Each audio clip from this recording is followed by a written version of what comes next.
Ya, 1,5 juta, lebih murah, lebih menarik. Ini adalah standar baru dari Redmi 13C. Sama kayak video pendek gue bilang, ya, sejutaan aja tuh banyak gaya. Padahal tahun lalu handphone ini kicep dibully karena masih pakai micro USB cuy. Ini kayak anak bocah dibully gitu. Pas puber tuh 180 derajat berubah. Kayak banyak gaya apalagi. Ya memang sih, si Redmi 12C itu brandingannya berat banget. Dari Redmi 10C ke Redmi 12C, udah bukan urutan yang sama lagi. Orang yang nggak tahu itu pasti bakal komplain. Itu nomor satu. Yang kedua itu tadi di 2023 masih micro USB. Bah ya walaupun sih gue nggak komplainin ya, gue sih fan aja. Nah sekarang standar baru nih, katanya standar handphone sejutaan buat 2024 nanti. Kalau di bawah ini berarti jelek. Ya gaya banget. Sampai nyindir 4 brand handphone ya, dari Itel, Infinix, Realme sampai Samsung. Tebak aja handphonenya apa ya? Itu gila nggak menurut lo? Ya walaupun ini udah dihajar balik ya sama Itel yang satu ini, Itel P55, 1,5 jutaan. 5G. Ini gila sih. Ya menurut kalian kita review handphonenya langsung atau kita compare aja handphone 2 ini? Soalnya gue sih juga penasaran gitu sama yang satu ini gitu. Ini baru aja datang handphonenya, jadi belum kita tes ya. Dan ini pun udah pakai chipset 5G. Antutunya 400 ribuan, jauh sama ini nih gitu ya. Sekencang apa sih si Itel P55 ini? Ya gue sih udah ada spekulasi juga. Jadi ya kalau kalian nggak sabar ya, kalau masih penasaran juga sama kedua handphone ini ya sabar aja, jangan dibeli dulu handphonenya. Tapi kalau kalian mau beli Redmi 13C-nya aja dan nggak penasaran sama Itel P55, ya nonton aja video ini dan nanti langsung beli kalau udah suka. Dan sekaligus ya, langsung aja 4 brand tadi sekaligus si Itel ya. Ini udah menjadi nilai jual si Redmi 13C di akhir tahun ini. Apakah bisa ditutup dengan baik oleh Xiaomi sebagai handphone terakhir di tahun ini?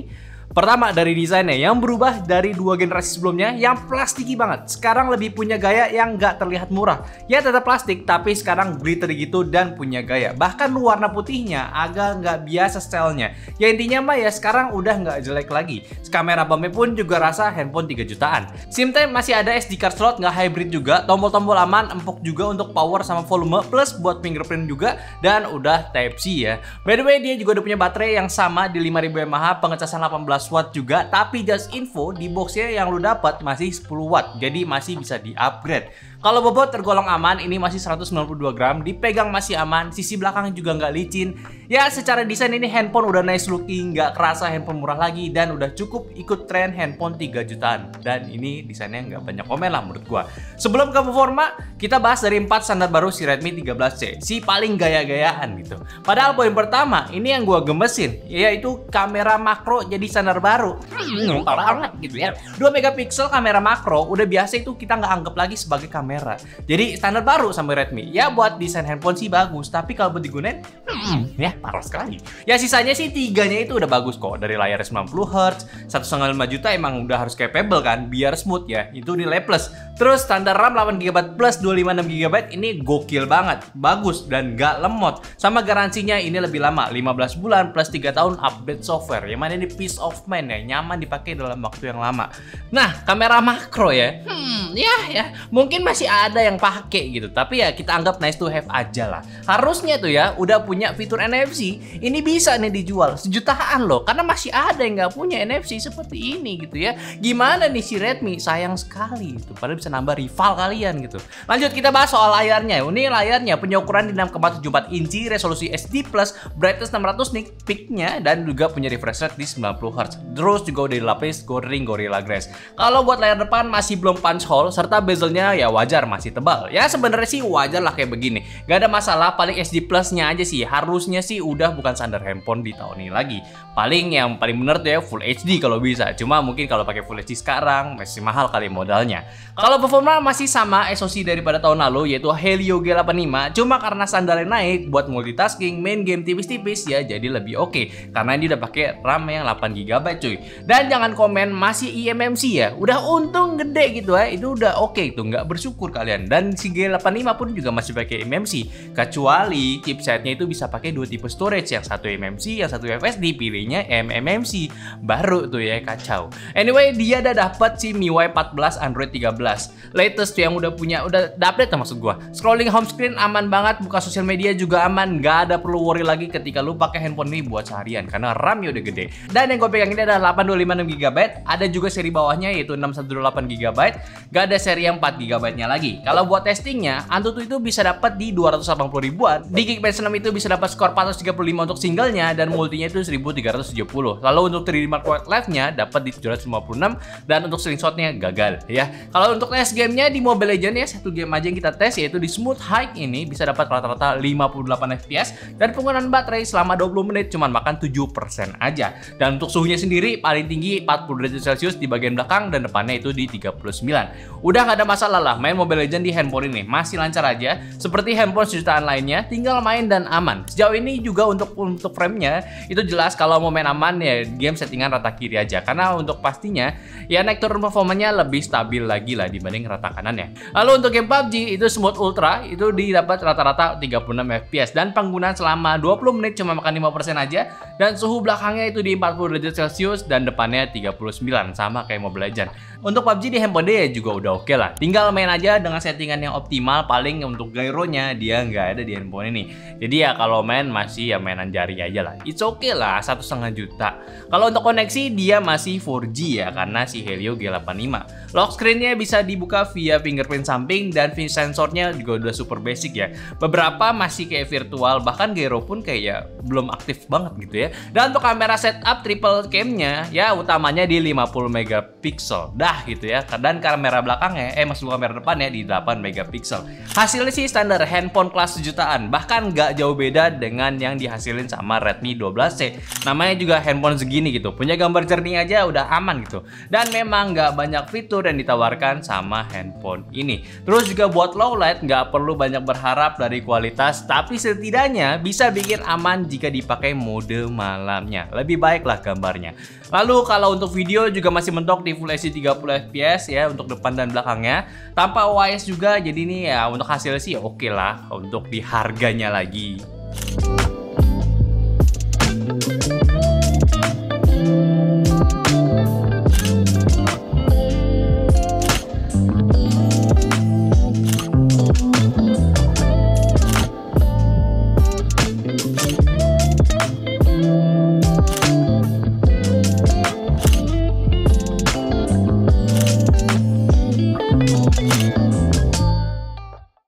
Ya, ini adalah perekaman di Redmi 13C.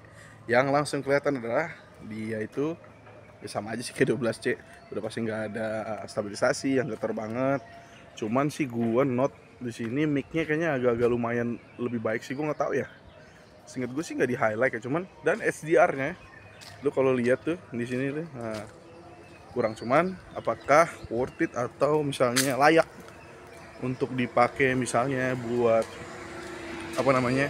kayak report ya bisa lah, udah gitu.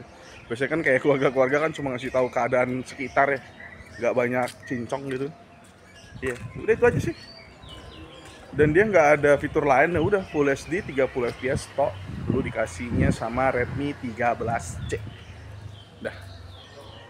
Udah itu aja, langsung mending balik aja ke studio. Let's go. So, Redmi 13C ini kita singkirkan dulu untuk kesimpulan ya, yaitu adalah standar baru handphone sejutaan dari tim Redmi yang satu ini. Yes ya, gue suka handphonenya karena pada dasarnya semakin lama fitur flagship akan turun ke harga yang lebih murah, spek mid-range pun bakal turun ke entry, dan sudah waktunya handphone sejutaan bisa rasain RAM 8GB serta layar yang oke juga. Jadi sudah sepantasnya untuk kompetitor pun bisa menyamakan atau ikut bisa kasih teknologi lebih tinggi di kelas harga 1 jutaan. Dan sebagai penerus Redmi 12C, handphone esensial para warga yang bisa dikeluarkan tanpa perlu keluarin uang banyak, maksudnya bisa digunakan tanpa keluarin uang banyak ya, ini handphone udah cocok dan pasti bisa dipakai buat seharian. Setidaknya buat sosial media pun udah oke banget. Ditambah desain dah nggak kaku lagi, semakin modern, nggak jadul lagi, plus udah pakai USB-C juga. Ini udah bagus banget ya, udah Type-C. Tapi ya sekali lagi nggak masalah kalau misalkan si Redmi tetap pakai micro USB, tapi untungnya udah, jadi ya oke lah. Cuma ya karena udah pakai Type-C artinya lebih universal buat sekarang, bisa pakai charger handphone yang lain gitu yang lebih mahal. Dan yang pasti yang paling jelas antara 4 standar baru Redmi 13C ini menurut gua yang jadi nilai terbaiknya ya yaitu dari garansi ya. Walaupun ini handphone murah, tetap dong nggak ada yang mau handphone itu kenapa-napa terus bayar lebih lagi gitu. 15 bulan menurut gue itu cukup lama menurut gue ya 1 tahun 3 bulan ya, bukan 1,5 tahun. Plus RAM RAM-nya besar, buat di handphone kelas ini kayak semacam jaminan lah. Bisa tahan lebih lama di penggunaan bertahun-tahun. Maksud gua tahan lemot lah. Plus storage-nya besar juga, nyimpen banyak file pun aman. Kalau kamera ya nilainya cukup home lah ya. Makro gitu loh ya. Layar 90 Hz oke juga. Sama NFC nih. Hari gini NFC itu udah penting banget, apalagi suka bawa kendaraan. Bayar lebih cepat, gak perlu pusing recehan lagi buat bayar parkir atau tol. Ini ada gitu si handphonenya si NFC. Berarti harusnya tuh tahun depan nanti bakalan ada standar baru nih buat handphone jutaan. Kira-kira apa lagi nih kira-kira ya dari Redmi? Kalau gua rasa sih ya, pertama layar tuh di jutaan udah wajib Full HD. Layarnya punch hole, spek SoC pasti naik juga. Kalau menurut gua kayak gitu. Kalau menurut kalian kayak gimana? Coba komen ya. Ya sebenarnya nggak ada yang salah lah sama handphone sejutaan, tinggal beli aja sih gua rasa. Buat lu, buat keluarga lu atau keluarga jauh lu tinggal beli aja.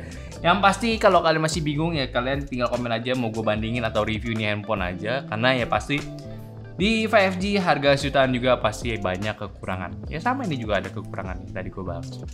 Oke, mungkin itu aja dulu bahasan gue dari Redmi 13C. Tolong bantu juga share video ini ke teman-teman kalian yang lagi butuh handphone jutaan. Dan jangan lupa kasih pendapat di kolom komentar, sama like video ini kalau suka, dan follow semua sosial media dan Instagram, TikTok, Discord yang semuanya ada di deskripsi. Dan terakhir, sampai jumpa di video nyata selanjutnya. Bye-bye.